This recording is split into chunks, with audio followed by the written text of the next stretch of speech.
to see this. Yeah. Well, Oh, we're live. Are we live? It says right, live in the okay. corner. It says on the corner. Yep. Welcome to the beauty vlog. Now we're going to start with talking about Kylie Jenner's latest surgery. I'll hand that over to Ian because he's our expert in cosmetic surgery. Ian, what do you think of this? I don't know that we're live. I think we're recording. I think No, we're live. We're not Okay. live on YouTube. We're not on for it. YouTube. No, I don't see anything on YouTube. No, we are. Oh, We're it live. is. We're live. It's there. Is I it? see it on YouTube. Okay. I've got it on YouTube. Right. Did anyone notice? Did anyone notice? We've got 4 people watching. Are we missing Yes, you're back. Johnny and Matt. Thank you very much. But why aren't we getting it? Oh, yeah. The comments have just arrived there. Right. Now then. Right. Everybody pretend that none of Let that me say hi to YouTube. none of that happened. Move along. Nothing to see here. Right. Okay. Big trouble everywhere, really. Big trouble everywhere. Coming at it from slightly different angles, I think different regulators, but we're all moving in the same direction. And one of the main directions is no more flipping flying for youngsters, model flying for youngsters. And that's terrible. I can park all the FPV stuff. I can park all the stuff I do. But the fact that that model flying is, well, it's not falling apart because it hasn't noticed. And Josh and Dave have got a campaign that they've stood up today, and hopefully people will start noticing. So I don't know, Josh or Dave, thank you very much for joining us. I don't know if either of you want to walk us through what you're trying to achieve. Go for it, David. So, you can thank Josh Bixler for turning around the decline of model airplane and RC modeling, and so we're the numbers are now 1.7 million UAS in the United States. So good growth, and Josh's reach is 2.1 million. So fantastic growth, and that comes from, I think, reaching people and kids where they live, video wise, and not necessarily in books or instruction manuals, as well as affordable models. What we're doing is we've been with FPVFC. We've been working for 4 years advocating the FAA on a variety of regulations for recreational UAS. And the latest push is to ask people to send, in the United States, obviously, to send their congressional representative and their 2 senators a copy and paste email that requests that as part of the FAA Reauthorization Act of 2023, that the lower bound of the registration limit be raised from 250 grams to 1 kilogram. And so we've put together a bit of rationale that demonstrates that the 250 grams is not based on much science at all. And we put forward target level of safety as an alternative, and we further describe that 1 kilogram brings in pretty much all of FPV racing in the United States, with multi-GP predominantly being 5-inch racers. It brings in a lot of STEM programs, and it brings in a lot of smaller RC model aircraft. Are you going to carve out space for things like, I think a MAAC is 900 and something odd grams. Will MAAC still be coming out to play in what you're proposing? Because surely that's the group they have the most trouble with. Well, it seems like MAACs and stuff like that already have the GPS technology. Remote ID wasn't a burden to the people with the DJIs and the MAACs and stuff, because they already have a lot of that tech, and there's simply nothing more than a firmware update for many of them. What my concern is when you go to somebody and say, hey, I want to help you get in the hobby, or they come to you and say, I want to get in the hobby, and we say, yes. All those burdens, whether it's financial, whether it's the equipment, whether it's the fact that the FAA, we try to do the free operation, and the FAA is like, well, we don't really intend to, approve more than 4,000. Well, currently we have 10,000 kids actively doing STEM, aviation STEM, in schools. They don't have a choice whether they want to comply or not. They have to comply. But then you say, okay, by the way, you got to fill out this form. You're going to have to wait 4 months per application, first come, first serve. And then you're going to have to hope that they approve your area. That's going to decimate what happens in the classrooms. It's going to decimate what happens with new hobbyists. So we really want to focus on those people. The Mavics and stuff really kind of seem to have that answered, which is a good thing. I think it's a really great idea. We've got to try this. We've got to try everything. But one concern that I have is that the remote ID isn't about safety, it's about security. It's been pushed through by DHS and DOD. So even if you come up and say, well, 1 kilogram is as safe as 250 grams, is that going to make any difference? Because it's not about safety, it's about security. Yeah, I'd agree with your analysis with safety and security and stuff. The FAA repeatedly talks about how safety is their primary objective. And we can choose to believe it or not, but I think we can show the science now that says, hey, listen, if you truly are about safety, if you truly are about not having to, have people get harmed by this, we can show you the science now that under 1 kilogram poses no risk to people. And even when you look at security, under 1 kilogram poses no risk to people. You can't do bad things with something a kilogram or less like you can with things of higher weight class. And if they really are about, looking at security as well, they're going to quickly realize through the science that it's incredibly difficult to do that. People that want to do harm, number one, they're not going to listen to remote ID. They're not going to listen to the current laws. But number two, they're not going to be picking a vehicle that is sub 1 kilogram. But that the comeback's going to be, but we've seen Mavics dropping grenades in Ukraine, that is a capable craft of delivering a payload and threatening people. Have you got mitigation set up for that? And the one thing that I also would have perhaps put in there is we've had virtually no rules associated with sub 250 in Canada, and there's been virtually no incidents. And what that proves is that the community is basically responsible, because it doesn't matter whether it weighs 250 grams or a kilogram, the incidents are not happening. So the weight thing is irrelevant. The community's proven if you take away the rules, except don't endanger people, don't endanger property, and don't fly in flight restricted zones, then people still behave responsibly with their sub 250 craft. Why would the change of weight change that? Right, and this is why this is one of the within our own Discord channel. My group was picking me up on this and saying, "Wait a second, you've just argued that 250 grams is an erroneous number. There's no science behind it, and then you put forward the idea of target level of safety, which is not based on a mass of the aircraft. Then you turn around and you're recommending 1 kilogram. Sounds like you're talking out of both sides of your mouth, Messina." And so it's a matter of timing. And so we all know that in order to get a target level of safety, a much more modern and a much more intelligent use of a safety framework, that'll take a long time. If it's in place within a decade, that would be fantastic. If it's 5 years, that would be a miracle. So getting sweeping in and raising that lower bound of restrictions to something that we think is sensible and picks up STEM and picks up a majority of recreational, we think is reasonable and can happen faster. You don't think it might be better to take the tack that we need to differentiate between the risky craft, which are the GPS assisted camera drones, that require no skill to operate and no understanding or knowledge to use, and the traditional hobby where people are building their own craft, where there's no GPS to stabilize it, there's nothing else. It's why was the hobby included in those regulations initially anyway? Yeah, I don't, because what we're finding is there's a wonderful convergence of technologies. We're seeing guys who are our age, Bruce, flying with flight boards in their fixed wing as well as their multi-rotor, and they're using assisted programs to make sure that they can fly a couple more years. We're seeing FPV in fixed wing. So I think, there's certainly, I'm also fly at AMA fields, and there are lots of old guys who don't like to add any of those darn new electronics to their aircraft, but there are bunches who are converging. So I think picking a technology base is not consistent with a requirements-based view or a performance-based view that the FAA looks at all of their new rules. And I think the convergence and of technologies would not benefit us.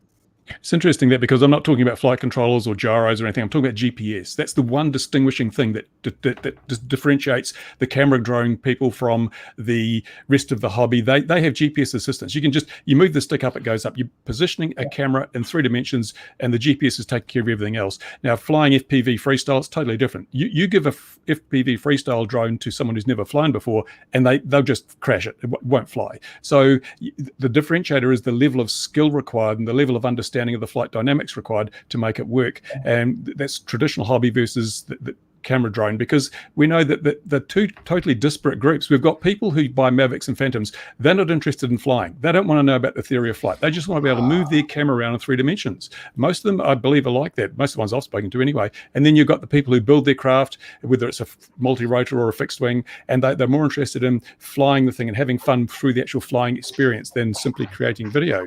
Yeah, they're disparate groups, Bruce, but they're not. It's not a disparate airspace. There's one air.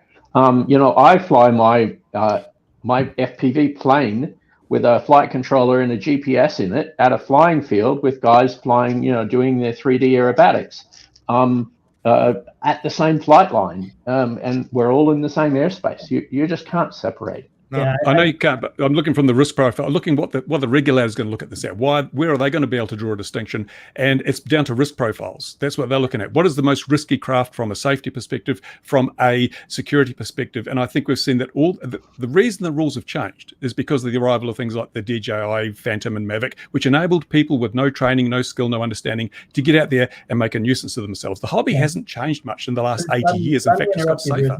Bruce, let me interrupt you on something too. Yep. We love flight. We love every aspect of flight, every aspect of technology that goes into flight.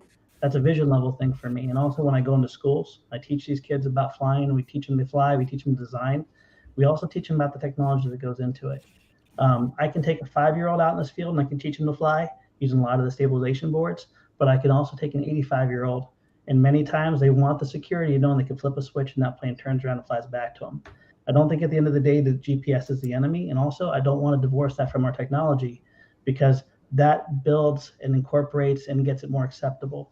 I also don't really agree with you that people that buy the DJI Mavics and stuff are negligent to the passion of flight. I've seen more people come out saying, hey, can you help me learn about this? And it actually pulls them into our wheelhouse, pulls them into our world, where then they do get the opportunity. Now, of course, there are some fringe people, but people generally, when they start falling in love with what the sky is, with what it looks like, the FPV experience, getting to move this around, it doesn't draw them to continue to be, negligent. It draws them into the community. And how are we going to receive them? Yeah. Receiving them in a way that says, no, that's your technology. We want to ignore it. No, at Edgewater here, we invite them in. And next thing you know, they are flying that, but they're also flying planes. They're part of the community and it's growing. So from schools, to elderly people, to people that are experiencing this new technology, that is a gateway drug into our world where we can now build a relationship with them. It's the opposite of a problem, it's a solution.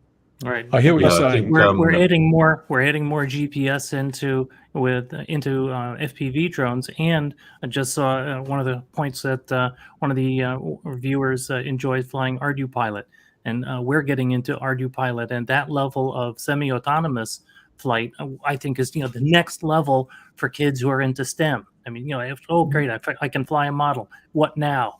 And then it gets really challenging for a kid. That's what. Right. Can we throw a chuck plane off we've got a big tower at school. Yeah. How far does it go? Right. Great. Right. Next, it's autonomous flight. That's the leap I make. Bugger about in the middle. Although I find it it's actually very, very hard to stay within the law here and teach anything outside of the sports hall. And that's a very, very great shame. So it's actually boats and rovers for me to get into that autonomy rather than aircraft. Of course, I want it to be aircraft. That's been me all my life. Those children are the me that was 10, wanting to do exactly the same thing. So of course, this old git here now wants to say, hey, you can do this, and here's look at these strange American fellows with their foam models. We can look at those sort of things, but look at the world that's available to them, rocketry and all that stuff. And it's just such a shame. It's such a shame that it seems to be driven out. Now, I think we've missed as an entire community. In the comments, I am ranting now. Stand by, I'm ranting. The animosity between fixed wing and drone flyers has been mentioned, and I think Josh has touched on it. I think established modelling has missed a trick in not bringing in people more wholeheartedly that are joining the scene from, as you're right, it's a gateway drug, isn't it? You get the Mavic, well, that's nice, you fly around to get the photos, but perhaps they do get into flight a little bit more and they do want to come along. And I think we've missed a trick. All around the world, the clubs have missed a trick, but clubs, I think, traditionally have been a little bit squirrely to new. Can I inject some numbers? Because I know that everyone's perspective and viewpoint is different now. Josh is saying that he's seen people get a Mavic and then move into the hobby, but I think there were 1 million registered drone operators in the USA, and the hobby is a tiny fraction of that. The people are transitioning from GPS drones to the hobby, but only in tiny percentages of the total number. The vast majority of camera drone operators have a flying camera, and that's all they want. But is that, but here's a question on that, though. Is that, and I'm basing this on my own experience, is that because of the behavior or the lack of wanting people involved in the clubs? I can say myself, I went in the UK to join one of the clubs and it was like I was Satan. There's no other word to use. They asked me to bring along some aircraft and I brought along some quads, some FPV stuff. The inner you, Ian. And it was literally, I got ripped apart at every opportunity. And it wasn't, if that's happening across the UK, if that's happening across the US, not at places like Josh has, what Josh has built is the complete opposite. It's bring it in, we'll welcome you in, and look what else you can do. But if they'd have done that, I think we might. Well, that's where we've missed out as a wider community of old duffers that were flying model aeroplanes years ago. That's what we've missed out on. Is that engagement. Now, in the comments, people are mentioning Canada and the MAAC situation. Well, that's why Tim, the plane man, is here. He is the view from Canada. So we'll get to that in a minute. And for those of you, I'm sure everyone knows that Dave and Josh both have community-based organizations in America, which is great, which stopped there being one major community-based organization over there. But I just want to rewind a little bit. Josh, you mentioned earlier the 4 potentially, because this is a big problem for Americans, if the 4,000 freers is it, if that is it. You mentioned that, and that makes me think you think that might be what's going to happen. Where's your thinking on that at the minute? So we've been involved with FAA conversations, and where that 4,000 number came from was from the FAA, and it was probably one of Dave. I think it's safe to say it's one of the worst meetings and worst days we've had. It was a dark day. Yeah, and basically they made known as like, we think maybe 4,000 is all we need, and there's no real process or need to make this faster. It could be up to, correct me if I'm wrong, Dave, I want to be accurate, up to 40 days per approval. First come, first serve. 4 months. 4 months. That's even worse. Okay, 4 months per approval. So Dave's going to unpack the math for you on this, but and that's for schools too. Just when you look at the process and the fact that the AMA already has, because they were fast tracked with their CBO recognition, 2,600. They've got 2,600, and they've put over 200 applications in, and we think the application process is broken. And so we mentioned earlier today, there are 1.78 million UAS in the United States. So round that to 1.5 million. Let's say that for a FRIA, you divide it up and you say on average 20 people per FRIA. That's 75,000 FRIAs. So we've told the FAA that they're off by an order of magnitude and then double that. And so this is an ongoing discussion. I don't see them moving much. Each interaction usually takes at least a week. And so the discussion that we had was on 1 February, and that took 6 weeks to set up that conversation. So we're not giving up. We've worked in large bureaucracies before, and this is not that big a one. It's only 45,000 people, so we can get through this. But it's the free number of 4,000 is what the FAA is anticipating as the total number They have no timeline on a what would be an SLA, but they think it might be 4 months. And we don't think they've started approving any FRIAs yet. Yeah. And when you think about this too, we have systems like Lance where we can pull up an app and we can say, I'm flying here, I'm doing here. To me, I just cannot understand why in the world, when you can get approval to be able to fly, why can you not have someone flying safely in their backyard out of controlled airspace, simply go boop, boop, boop, and instantly have approval and have their FRIA? They have the technology. It's already been created. And I firmly believe we have so many people in our community, and they got into the hobby through our grassroots. That meant a lot of people that couldn't travel, a lot of people that were disabled, a lot of people that didn't have the financial means to join the AMA, join a club, drive to the club, bring their planes there. Like when you think about all those burdens just stacking up on people, they were flying in their backyard, having a great time, doing it safely, doing it compliantly, and then suddenly they're told they can't. Then they say, okay, I want to be compliant. They choose personally to be compliant. Then the FAA comes back and says, oh yeah, by the way, we only think 4,000 is enough, and it could be up to now 4 months, 40 days per approval. That is disastrous for the future of the hobby, let alone the people that got in the hobby for the benefits of the gift of aviation, no matter what aspect, whether it's fixed wing flight, multi-rotor, and yes, I'm going to say the drone flying GPS, anything that gets them in the air and gives them that reward is special to me. So what are they smoking at the FAA? What are they smoking at the FAA? Because I just did a Google search. There are over 110,000 educational institutions in the USA. How are 4,000 FRIAs going to enable a STEM program? Right. Are they saying they can only do one at a time? Yes. They've not insisted that it's serial, but even if you say that they assign 5 people to work on them in parallel, they're asserting that it's 4 months per. So even if you took, let's just say they divide the number by 5, it still goes into the next millennia. So it's only 400 years. Don't worry, it'll be fine. So right, it'll all work out. I shouldn't be laughing. I'm sorry. So the FRIA is one initiative that we've been talking about, FRIA first, and so we'll continue pushing on that. And the objective is to try to get as many FRIAs as possible. And it's not willy-nilly. We want them to be sensible. So where you're flying today, we want you to be able to fly there tomorrow. The next is a broadcast module, and then the third is this effort to push up or to request a rise in the lower limit of the registration requirements. So, but you say the broadcast module, and Josh has mentioned you've got Lance over there, or Lank as it should be called, if you're pronouncing it properly, which you people don't seem to do. But anyway, we don't worry about what emphasis we put the syllable in. Surely though, if we're going down that Lank route though, and you talk about remote ID modules, you're tempting them with the fruit of, let's have network remote ID connected at this to that time thing.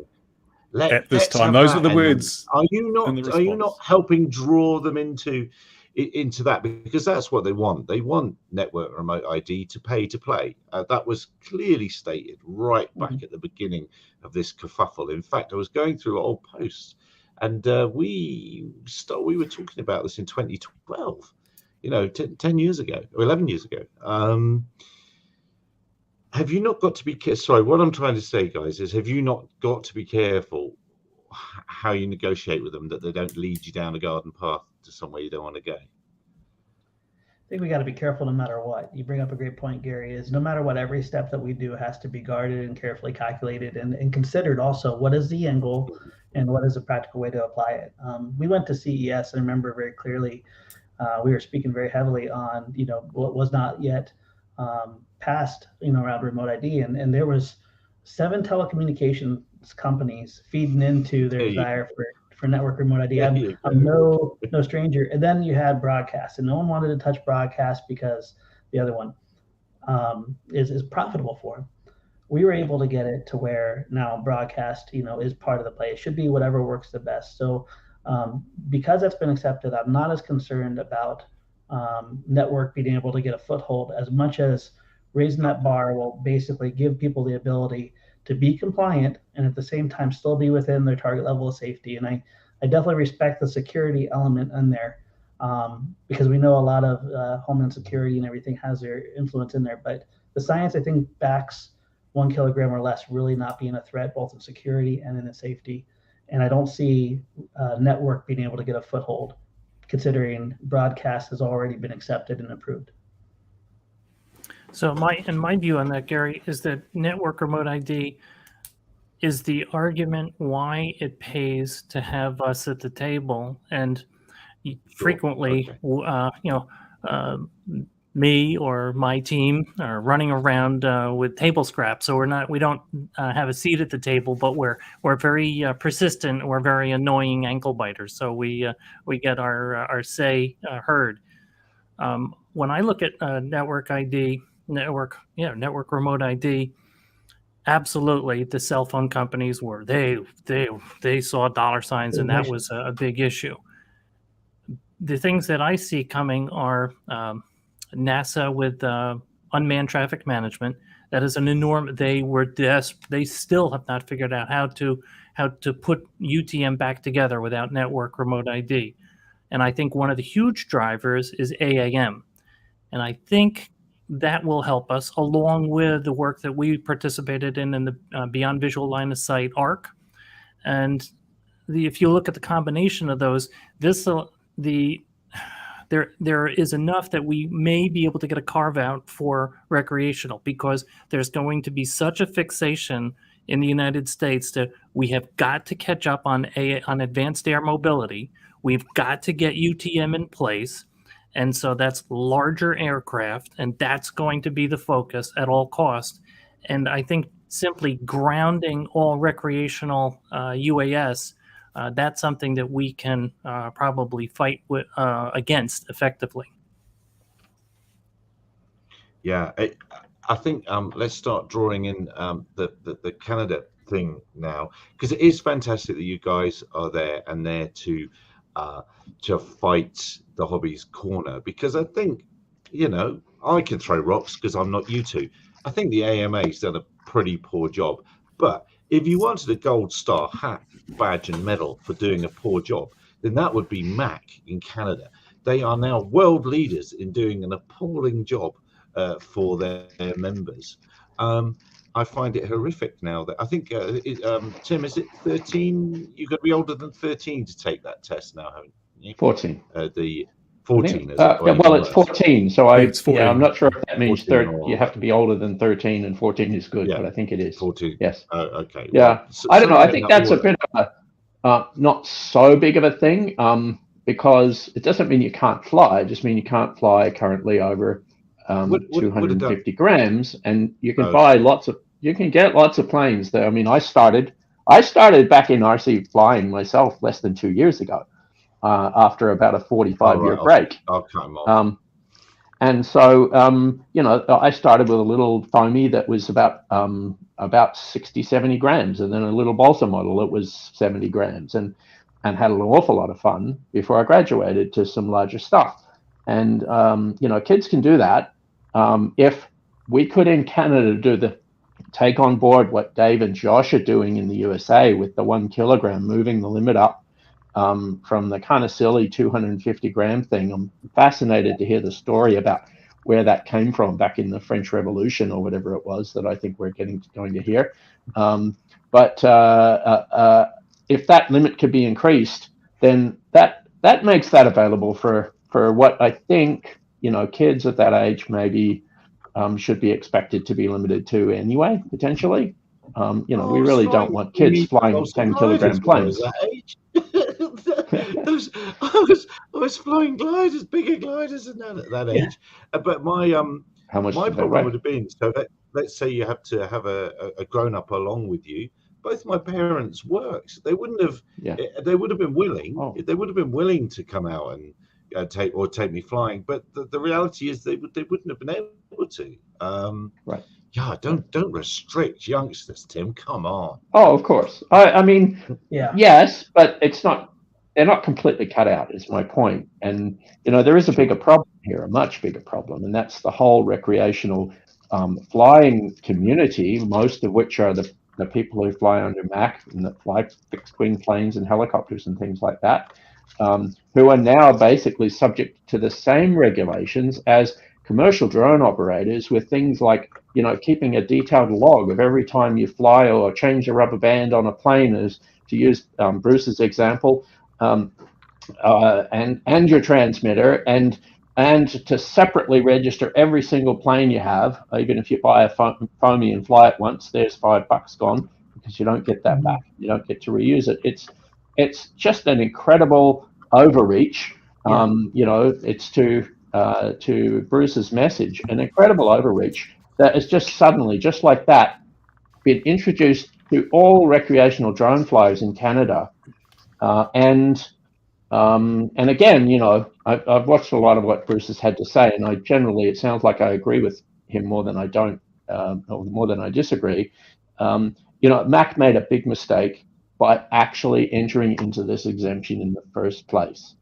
They created a situation where this could happen at the stroke of a pen. Everything's gone without consultation with anybody, and that was basically just a ticking time bomb waiting to happen. And when I started getting involved with MAAC flying, I joined a club, like I said, less than 2 years ago. What I found was that this weird kind of bowing and scraping attitude to that exemption. Be careful, we have to watch what we do. We have to, not do the single little thing wrong, because otherwise we're going to lose the whole exemption. And it basically, as far as I could see, going back to when I did fly control line planes 40 some years ago, where's the fun in it? It's the whole point is it's supposed to be fun, and it shouldn't be a bureaucratic nightmare to have to be able to go out and have fun. We've got a huge, in Canada, the USA, New Zealand, you're a little place, but, still, there's a lot of open sky that should be able to be enjoyed by the citizens, the people who live here. We shouldn't have to beg to have to be able to go out and enjoy the open space flying a plane. And that, I think, is the biggest problem with where this is, that and fixing it by having an exemption didn't really fix it. It should be, yeah. Josh, you want to say something? Brother, it's bringing a tear to my eye. I had no clue that children under the age of 14 could not fly over 250. Gary, I sent you a picture. Well, that's brand new. That happened this week, right? It's 18 in the UK. In the UK, if you had to have an adult to help you, you have to be 18 to get the operator ID. So the kids are being just marginalized. It's ridiculous. Yeah, forgive my animation on here, but boy, I just can't stand still on this. This breaks my heart. Like, Gary, I just sent you one picture, literally from this last weekend through Messenger. I don't know if you can post it or not. Oh, through Messenger. Okay. Yeah, tons of them. Jump over there. I have tons of them, and it shatters that, because if we're talking about safe operation, when do you teach a child? I just gave it away. When do you teach a person safe operation or safe activity, anything, whether it's firearms, hunting, fishing, fill in the blank? It's when they're a child, and limiting them to something like a toy crate experience eliminates the opportunity to teach them about safe operation, pre-flights, structural analysis, all those things. And that's also when it breaks the demographics of gender. It's when it breaks the demographics of financial means. All of those things are shattered when you start with children, because you can introduce it. That was last week, by the way. Those are definitely over 250 grams. That's Riot and Kira. They're awesome. And I had them flying my version, my personal version. The reason they built that was because they were flying my personal one when we were training on a Thursday evening. They came out, they flew, and I had a dimple in my finger from holding the little training button down because they were doing so good. And they love it. Now, does that fit the demographic of today's hobbyists? No. And it's so easy to bring it to them, to get them excited, to get them involved. They built those. They built those themselves. Yeah. It's incredible. Yeah. And the fact that people are regulating that out of existence is criminal, negligent, and just so close-minded. Tim, my heart breaks for you. I'm so sorry. We should be talking about this more than anything else. I just think so one of the things that we're trying to do. Go ahead, Luis. Sorry. No, I just think that the 250 grams, although it's a stupid limitation, It might be like the speed limit that came from the oil crisis on the 70s. So it will be needed some heavy convincing and not technical, or not only technical convincing, to get that restriction going up. Because people and regulators are already with that 250 gram, below 250 gram is a toy. So what are we going to call the between 250 and 1 kilo? A stem or not a toy? I think we are stuck on the 250. I would love to be to have that limit raised internationally. And if US, you can manage that in US, I'm sure that it will trickle down to other countries. But attitudes and I don't know. It's really tough. I was going to comment on what Tim was saying with respect to maintenance logs, and that was when we read the Canadian rules on that several years ago. My hair got whiter than it is. And we looked at that in the U.S., and there's a recent advisory circular 91-57C, which has about the CBOs, where we are supposed to include incident reporting for our small UAS. And so, as luck would have it, we are also members of the Drone Safety Team, which is an 80-person organization. It's a private and industry private and public partnership with the FAA, and it's a who's who in crewed or manned aviation, but it also we were able to get onto that as the FPVFC, and I led an ad hoc committee on what could we do that's useful with the UAS aviation safety reporting system. And so in 1976 in the United States, the Congress created NASA gave NASA the authority to accept incident reports, and the objective was to save lives. And so we made it clear among this ad hoc committee, and everyone agreed that really we're not trying to save lives. What we're trying to do is establish best practices. And so we took, let's copy SMS or all the safety standards from crewed aviation over to UAS. And everyone that's sensible says, no, that's not appropriate. We modified it so that it's effective for UAS. And then the next step as well, we could use something like a loft. You've got 80% of the information you need. If you have an incident that is legitimate that you want to propagate best practices, that's something. So that's an area, Tim, that we've tried to nibble away at the silly regulations and rules and try to make them useful and a little more sensible. And it is absolutely a work in progress, and it takes a lot of patience. Gary, I guess I can bring Eagle Eyes in on this, because Craig, a long time ago, again looking at our articles, wrote a thing about a just culture, and just culture is where all that sort of reporting thing has to end up, in my humble opinion, because just reporting. I hear what you're saying, Dave. I'm not having a pop at you. You're right. It's to create best practice rather than having a dig at somebody.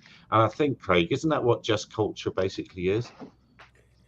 Well, yeah, I suppose. I mean, just culture is more appropriate for larger organizations. So in manned aviation, just culture is very established in most of the airlines. For instance, most air traffic control ANSPs. I think it's a bit less appropriate for smaller aircraft organizations, particularly if they're quite small. If you look at, I'll take the British Model Flying Association as an example. They're an organization that is the equivalent to the AMA, I guess. I don't know too much about them, but they're the UK radio control model of flying association, well established, over 30,000 solid members, clubs established around the UK. They've got an excellent safety record. They've got a really good program of training their pilots. And also they've got a really good safety management system established within, which operates across all of the clubs. That's a really good example about how to do safety management That is kind of spreading out now into the commercial drone world, although it's not mandated in the UK. It's not. I'm not sure about anywhere else. The safety management systems is still not mandated. You can have a reference to a safety management system, and you have to have a safety policy in your operations manual if you're doing commercial work or if you're just a drone pilot. But if you're out in your garden and you're flying FPV in your garden, of course, nobody's going to expect you to have a full safety management system. It's just impractical. It's just not pragmatic to do things like that. So safety management is about best practice. To come back to Dave's point, it's about establishing best practice. And in terms of a just culture, it's all about getting people to understand that there's a real benefit to reporting.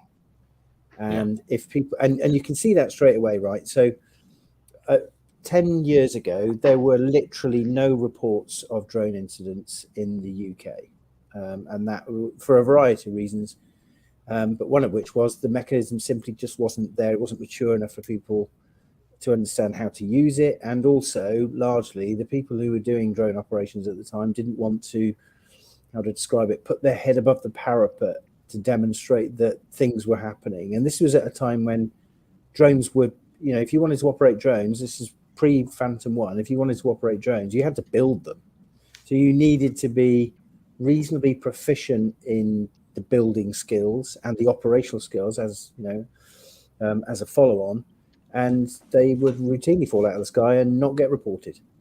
But now, if you look at, I was recently on a meeting with the CA where they were the UK's Air Accident Investigation Board, which is our equivalent of the NTSB in the States, reported over between, I think it's 67 incidents in the last calendar year, all of which were drone related.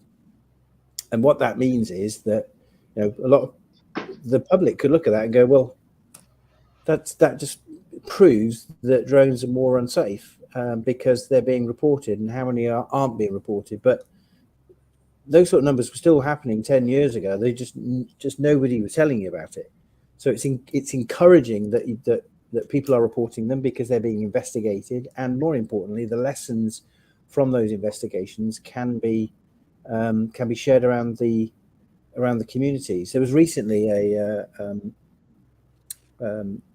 one of the manufacturers reported basically it was a product recall. I think it was a freefall outer product recall that was done through the UK Civil Aviation Authority, which is a really nice Freudian free flight, not free fall, free flight. Nice Freudian slip there. Not free fall. The free fly would free fall. Yeah, but I thought it was a really responsible approach to safety management for that manufacturer to do that, and they did it off their own bat. They weren't prompted. They did it through the Civil Aviation Authority, who then published a notice to all through their normal notification. So I think safety management continues to play a part. It's still going to continue to grow. Just culture plays a part in that, but we all need to, and this applies across all organizations as well, including the modeling organizations. It's understanding what safety is and encouraging, particularly even in the STEM environment, is to encourage young people to not only gain the skills to make them proficient to operate aircraft and get involved in aviation, but also to understand the things that underpin it, which is safety management and just culture. And if you embed it at that level, then as I think one of the talkers has mentioned before, that's the time to get them. Is not at our age where we're sort of, our brains are kind of fixed. You Speak get them for yourself. Mine is. Yeah. You get them young, and you embed those principles from the start, and then it becomes the norm. Then they go into the aviation industry, and they're like, well, yeah, absolutely, reporting's the way forward. You're right. I have not known it any other way. And the moment, that's when you start to change the culture. And, the people at grassroots level are the future of our industries, whether it's model aircraft or whether it's in the commercial drone sector. There's no question about it. So we have to target them at that level.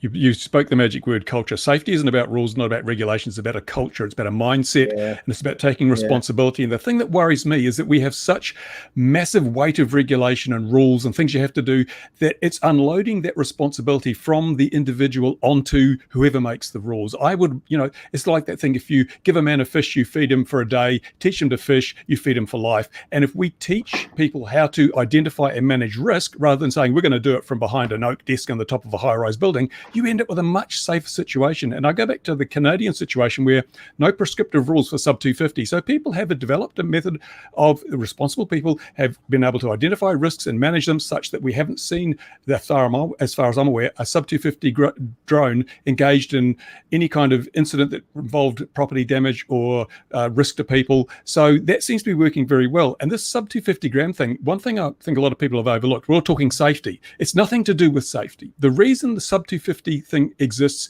is because if the regulators tried to apply the same rules to sub 250 as they do to larger craft, then the public would rise up and say, why is my child's $15 toy they bought from the supermarket or from Walmart, why do they have to register for this and why do they have to do all that? It is just a way of exempting themselves from the ridicule of trying to regulate children's toys. So some of the things we're doing to put best practices and safety together is that we describe the things that are practical and sensible to educate children on, as when we're talking about FPV, as well as smaller RC aircraft, are battery safety, propeller safety, and airspace authorization. Now, they may sound like apples and oranges, but they're not for us from a perspective of in the States where you fly is rather important. But there are absolutely lots of incidents, and I think everyone here understands the dangers of lithium polymer batteries or lithium ion batteries, as well as the torque increases, with an electric motor as opposed to an internal combustion engine, where it decreases if something like a finger gets in the middle of a prop. So there are things that we try to teach and make sure and then airspace authorization, we feel, is one of the leading problems that we're trying to tackle. And we've seen data around the number of all drones in an airspace and who's authorized and who's not. And it's compelling that says, yeah, that's an area that we should work on. And that's what we want to use the reporting for, to further that type of best practice. And we think that's a great way to start with kids. Now, help me understand one thing. So if I was in America now, I would have to fly by the rules or associate with a CBO, but neither of you guys are actually going to demand any money from me, I think. Are you? I think I could just say I fly under Josh's rules or Dave's rules, but you're not actively charging me to be able to say that. That's correct. Correct. Yeah. That's pretty cool, isn't it? That's pretty cool. So where my worry a little bit with that is, can the FAA then turn around and say, because you could have 10 million people could say, but the FAA wouldn't know that 10 million people were flying under your rules. So we're charging, it probably make no economic sense to have a charging $1 or 50 cents or something just to get people on a list, to give numbers. I don't know if you understand what I'm trying to say. Just identifying you by flying by the rules isn't going to show that you've got a large membership. And unfortunately, a large membership is what something like the FAA is going to want to listen to. Sorry, thoughts on that random thought? So it sounds crazy, but even $1 from each person to get to what we want to give freely and get into people's hands is too much in my book. So being able to say, hey, here's the best way to practice safely. Free members, at the end of the day, they still could. On the FTCA side, we call them spectators, and that's free. And they get our safety guidelines, they get updates, they get things like that. We do have a paid membership side. It's a whopping $24 a year. And we partner with other people, give coupons and things like that to make sure that they get back more. And that helps us cover the cost of doing FRIAs and things like that. But at the end of the day, I don't want people to have to pay for what they're going to get freely. And also, I kind of want to protect people's privacy. At the end of this is a very relational hobby in saying, okay, here is the identification of all the different people that we have. Sure. I don't want to give that to the government. I don't trust them with it. But I can say, here's our safety data that we have based on 2 million hours of flying and no incidents. Here's our safety data of how sub this weight has produced no issues. And we can use that to make the argument with tangible people as a group versus individually. Did I answer your question on that, or? I think and so. Gary, I mean, I'm Gary, just from one of the ways that we think is a smart way to track is that, so Josh has a reach to 2 million hobbyists. And I think it's fair to say that within FPV, we feel we've got a reach of approximately 300,000 FPV operators in the United States. So we look at that translation of those people in terms of that's effective with Congress. And what we've learned working with the FAA is what impacts the FAA certainly are peer agencies, DHS, other organizations, but it's also people they know and people they trust. And so relationships that are decades old. And because we've approached the problem professionally and from a corporate perspective, and we've offered to help, we've done a lot of work on Part 107, which has nothing to do with us, with recreational. But because we're happy to pay the dues, we've gained trust and we've gotten to know a lot of people. So while I take your point on, well, we need to count everyone who's using a CBO rules, not sure that that's a required metric that we need. Certainly, when we do something like we're doing right now, we're asking, we try not to do it often. We want people to write their congressional representatives about this 250 gram, raise this lower bound. If we can get that to be significant numbers, that will have an impact. It was interesting with the NPRM, and so that annoyed, I think, the FAA more than anything else. With the remote ID NPRM, we had 53,000 responses. That was an order of magnitude more than they're accustomed to. But yes, they made a lot of changes. They didn't do network. That was the big one.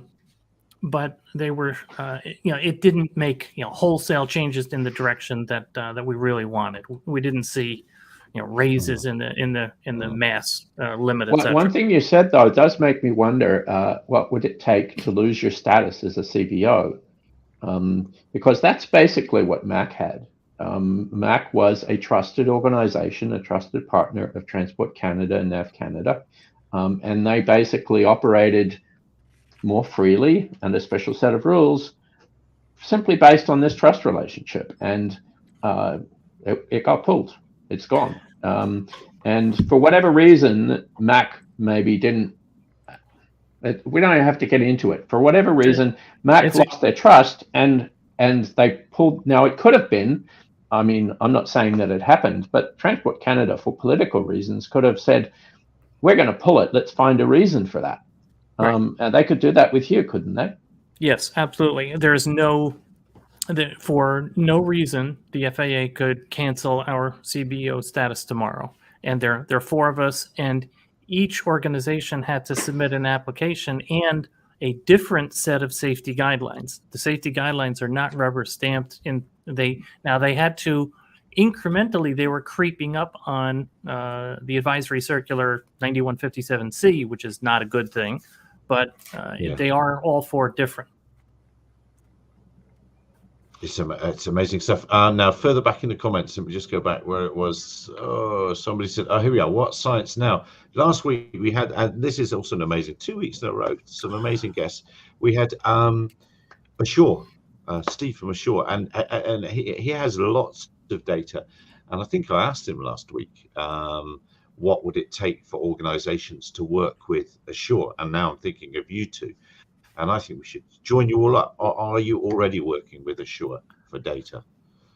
I have not. I watched that video, and we've read a ton of the Ashore and beyond work that's gone into regulations, and we work with Kathy Cahill, University of Alaska at Fairbanks, and she's worked with Ashore. So we keep touching, but I've not had the privilege, and I would consider it a privilege to work with the Assure organization. 27 international research organizations. That would be great. So that's something that we should do. But I think chaps that were there last week, I think they had lots of stuff that these guys would find useful. I think it sounded to me, and it sounded like they were quite willing to share them in some sort of. And their main man became a fighter pilot, but I had to ask him. He was an aero modeler in his youth. I mean, that's kind of it's sort of it's almost de facto how you get there, isn't it? That's absolutely one of the benefits that we've had. And when we were working with the airframe manufacturers, with associations, with organizations, with unions, and it's a common denominator in terms of you flew airplane models as a kid, right? Yep. And then you're off and running. Yeah. A question I've been thinking of on this, and we've talked a lot about the FAA. Do we think what we feel is draconian and the speed and the way they're trying to do this is simply because it's the way they've always done things? Or do we think there's an intentional move to try and back the hobby? You can't take back history. You can't take back time. The technology has jumped in just, for anyone who follows technology, we've got, the AI stuff is a real example of the world shifting very quickly in a short period of time with ChatGPT and others. And that happened with the drone industry over a sort of a 4 or 5 year period. And like now everything's got GPS, everything's got a flight controller. For $30, it will fly everything. It'll do everything for you. Do you think they're scared of it, or do you just think they don't understand where to begin with this? I think I was reading. We've worked with the Commercial Drone Association, and the executive director Lisa Ellman wrote and published a piece she presented to the Senate on the FAA Reauthorization Act for 2023 back in September of 2022. It is a superb piece of work, and she points out she pulled no punches in this testimony.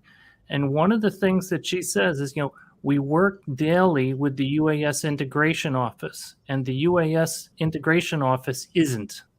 And she said the FAA is not structured to take decisions. And so I think we have a situation where the FAA is understaffed, and it's 45,000 people. Largely they're air traffic control, but it's 45,000 people worldwide, it is worldwide. And they're focused on a myriad of different things, certainly not UAS. So I assert they're understaffed, and that's an allocation problem. Organizationally, they have an issue. And they would argue, and Jay Merkel, the previous executive director of the UAS office, says, you all complain about how slow we are, but we've moved more quickly by a decade than we have in crewed aviation. Part 107 took 10 years, and we thought that was fantastic. Now remote ID took 7 years, and we thought that was amazing. And so, coming from global tech, we fire people that take that, that sort of time frame. So I think it's a combination of not enough people. They are organized to, not for success, not for speed, and then they're trying to carry forward a lot of the crewed or manned aviation doctrine of how they create rules and regulations and apply those to UAS, even though everyone we talk to is like, they understand, one rule does not, this does not fit everything, but, it is an issue. So the combination of those make it, not malicious, but that's tough to fight if you're working from within the FAA. Are they fit for purpose then? Are they fit to be custodians of a digital sky the next 50 years? Have they got a 100-year plan?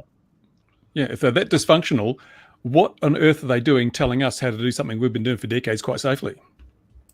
And remember, all the world's aviation authorities came after model aircraft started flying. But anyway, it's true. Right. Every single one of them came after model aircraft was flying and organized into groups. One of my employees in Dallas or in Austin, Texas, told me, Dave, don't shoot the dealer. And so the FAA is who we've got today. And so it's best for us to work with them and to help them. And that's one of the things that we're just wrapping up today is yet another tasking group. When the charter for that tasking group was, what can industry do to help accelerate the creation of beyond visual line of sight rules? And so it's to me, very useful, very helpful. And there are a lot of organizations that want to help. The best thing that can happen is Section 336 is reintroduced. Well, yeah, that's nice. Well, that leads us, what can industry do and what can people do? So we've got two places we need to help here. And what can people do? Because I wanted to say too that industry, it's really important that the consultation and in Canada, Transport Canada, I think, needs to consult with all of us, especially with recreational flyers, with people who are out there having fun. The continual, and I'm sorry to do this, Dave, but you used the word, and that happens over and over again. We're consulting with industry. We need to consult with industry. A lot of the stakeholders here, the people that really need to be consulted with, they're not industry, and that we need to be at the table, even though we're not in industry. Yeah, so, that to me is a really important point from the perspective of when you look at the recreational industry that includes RC model airplanes. Josh is an anomaly. Most of the organizations have a high level of antipathy. They're not interested in working on regulations. They don't see the larger picture. They want to broker product from offshore and shift it off to customers. And customers don't have the time or interest. They want to just go play with their toy. And I can't blame, so it's when people say, well, we really need, to consult with, the rank and file, the individual user. Really? How do you do that? And to me, the best way to try to catch someone at a learning moment is you get kids involved, you get people involved, and you use something that's passive to gain data and to gain the insight. Because regulation discussion, it's so arcane that it's a strange discussion for 99% of the people who want to fly a recreational model. Yeah, but the FAA sidelined the hobby. We're over 80% of the. That's a different point. That's a different point. They should be, but it's an important. But if we focus on Tim, if we focused on Tim's point, he's on a really. So how do you get the if we build product, it's critically important to get the customer's voice into your product. Otherwise, you're not going to be building the wrong product. How do we? And if we're thinking about regulations, how do we make sure that we're getting the users, the pilots, the individual who's flying at a school field, at a church field? How do we get what's important to them incorporated into what we're arguing in a closed, boardroom in Virginia or Washington, D.C.? Well, it's ironic, but maybe you do what the Transport Canada just did. If you pull the rug out from under people, it seems like they care, because the conversation now is gone up. Everybody is talking about it. The Facebook groups, the little chat rooms, the individual club groups here and there, RC groups channels, RC Canada. It's happening. That conversation, people care now, and maybe I don't know. Maybe they're going to have that impact, even if it wasn't intended. A huge exogenous shock is always a good motivator. But the kind of thing is paying attention. In the other stream, I can't remember what I put under my name thing.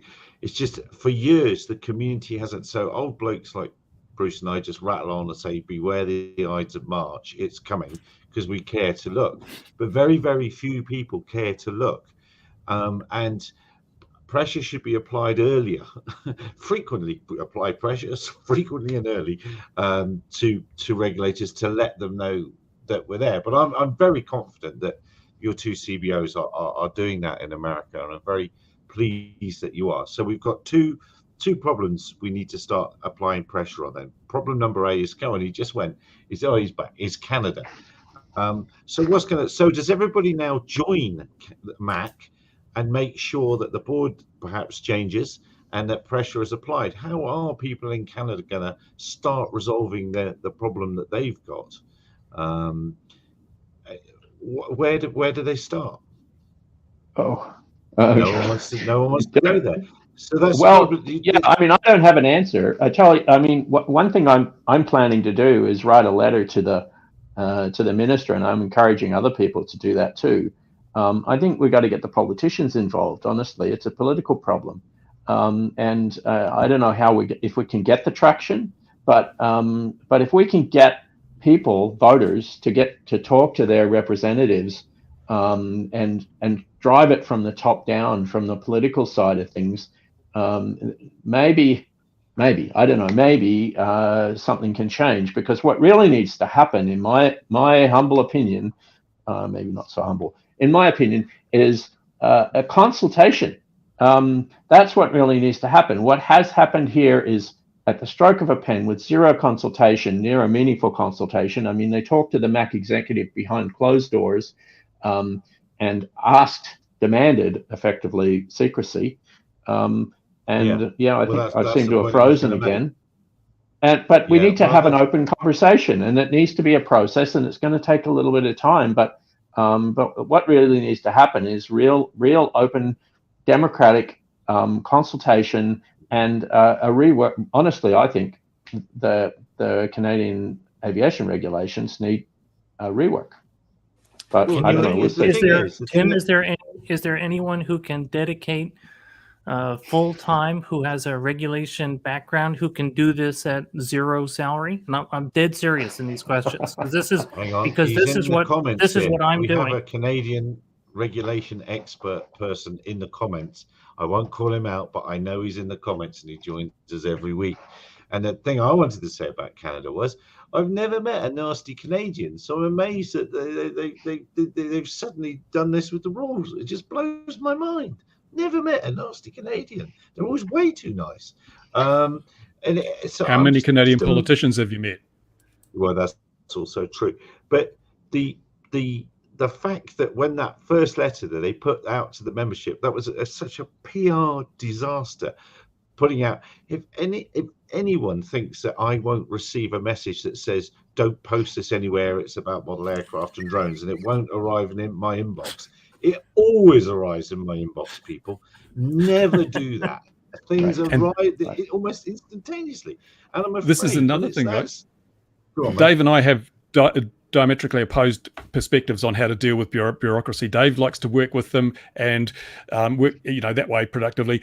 I believe that there comes a point where you just say, they're not working with us, they're telling us what you want to hear, but they're doing what they want to do. You must challenge them and bring this to a as has happened in Canada, where it's come to a point now where people are getting off their bums.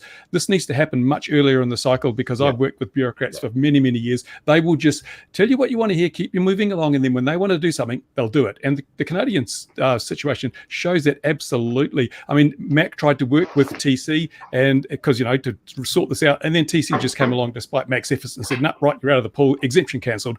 You cannot trust these people. Right.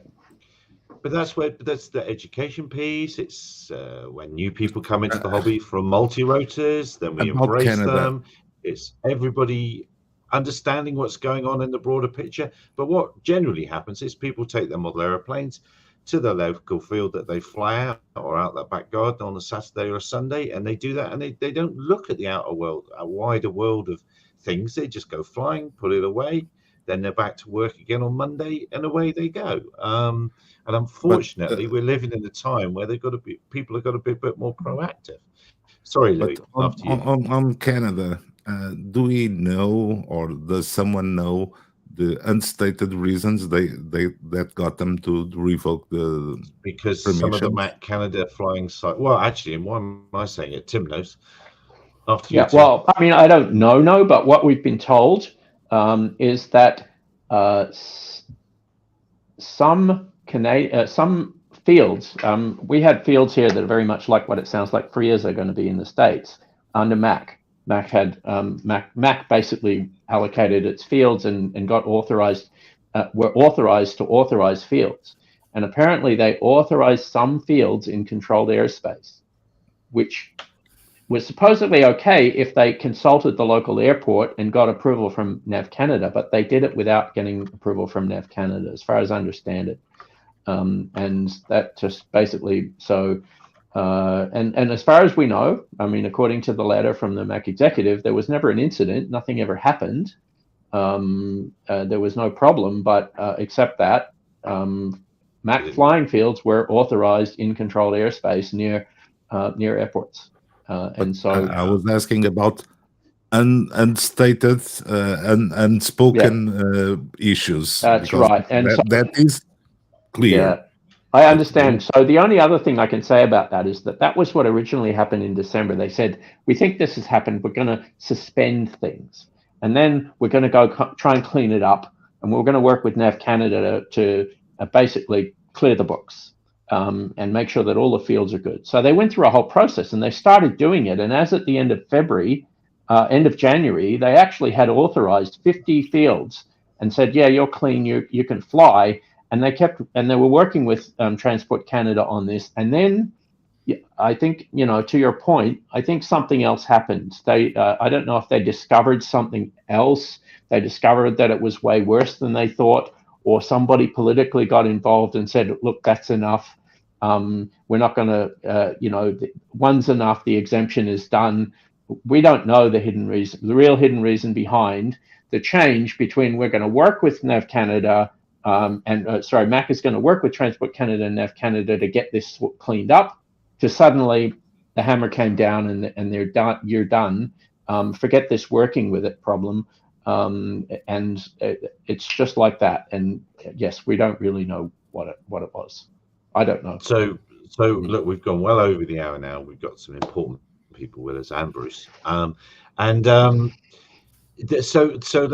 what we're going to do with Canada then? We're just going to say, oh well, crack on. We don't live there. It doesn't matter. I think somehow, as a group of people, we should be making an effort to join in with something, yes, whatever that something turns out to be. So hopefully, I mean, you've got the year of SES News. Not that means anything. This is the problem. The big weakness we have as a community is that we're not a community. We don't have a unified voice. There's no international body, the FAA, that doesn't matter. We have no international cohesion. So we're a bunch of disparate voices, albeit we've got collectives like the Flight Test Community Association and we've got the FPV Freedom Coalition. But the FPV Freedom Coalition, we have trouble gaining membership, the necessary critical mass. And the AMA was the single largest body in the USA, but they failed abysmally. So we need to get our house in order and say, if you really want to support this hobby, you need to come together in some kind of group so that we can speak with one voice and it carries far more weight. Because at the moment, we're just, talking to the choir and no one's listening. Well, I think it's not an or, but an and, Bruce. And I like what you're saying. Right now, we're talking very defensively. I think in order to change how the lobbyists hear us, how politicians hear us, let's go offensively. What happens if all of us dedicate all of our heart and energy into getting as many people in the hobby as possible? What does that do for the countries and for the world when we double the amount? We go from 1.7 to 4 million. And then all of a sudden, the byproduct of that is careers in flight, people making their passion their profession suddenly changes. I love networking with Dave, and also we're not throwing rocks at the AMA. We're offering them an olive branch saying, AMA, here's what we're doing, and we invite you to be part of the solution. And if they come aboard a month from now, they're going to be welcome just as much as they were when we sent them that email asking them to be participants in this as well. So Tim, I want to just dovetail to you, man. My heart is breaking for you right now. I know we have a lot of community members in Canada and worldwide. The door's open, man. If there's something we can get out there in our newsletters and our content, I definitely want to help any way I can to help right this wrong. And kind of circling back, I think STEM education and really engaging young minds and the families that have created those young minds is a really good way to double and quadruple the amount of people enjoying this hobby. I don't want to say we're a small group, ignore us because we have a history of safe flight. I want to say we are a huge group that's growing every day, that is fixing problems in the world and doing great things. And so, Josh, again, so that'll round it out. So we've said we'll try and help Canada but anyway, no, I'm being naughty. I'm very concerned about the problem in Canada as well. But your call to action again, Josh. What do the FPV Freedom Coalition and your group need from our American 1 or 2 viewers? So FPVFC has done a great job in. Dave, can you provide them that link? Absolutely. Okay, there's a link that's going to be provided. If they can go ahead and click on that link, that is going to give them the forms. And nice thing is it doesn't need to be unique for each person. This can be a copy and paste that they can place in there and then notify their congressmen, their senators, especially if they're on the aviation subcommittees. That is huge. And they can find out very quickly. But everybody that does this will get the attention, will get energy, and it just means the world that you're having us here to talk about it, and also for those people that are willing to help. Thank you. And so that's three memos for each person. It's their congressional representative and their 2 senators. And as Josh, there are the FAA Reauthorization Act of 2023 is bicameral and bipartisan. So there is a bill that is being written in the House, and there's a bill being written in the Senate. They will come together with a conference, and so we're asking, regardless of whether your senator or congressional representative sits on one of those subcommittees, please copy and paste and send one of these memos. And if you add comments, we always ask, please be professional, productive, and polite. And I might add to that, get your girlfriend, your sister, your brother, your dog, everyone to engage in this process.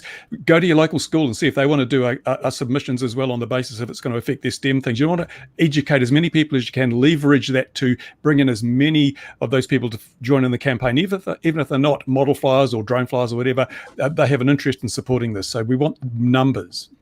Beautiful. Right. Yeah, and agree completely with Bruce. And even if you're of view of, well, I'm not going to comply with remote ID, well, then get other people to sign this as well, because this will help you, and it will also help others that kids, nieces, nephews, daughters, sons. So please take this action. Yeah. I don't want to open this up again, but really, for people worrying about that rid ship sailed. It sailed years ago. No point. It's no point trying to frighten that one. It's steaming away, and people didn't shout loud enough at the time. But anyway, thank you very much, gentlemen, for joining us. Thank you, everyone, the viewers, thank you for putting up with me stuffing up the start of this. It's almost traditional. Should have just let Bruce start it. That's what I should do. Thank you for those in the comments that said that they've done it. We'll look forward to seeing you again at 2100 GMT next week.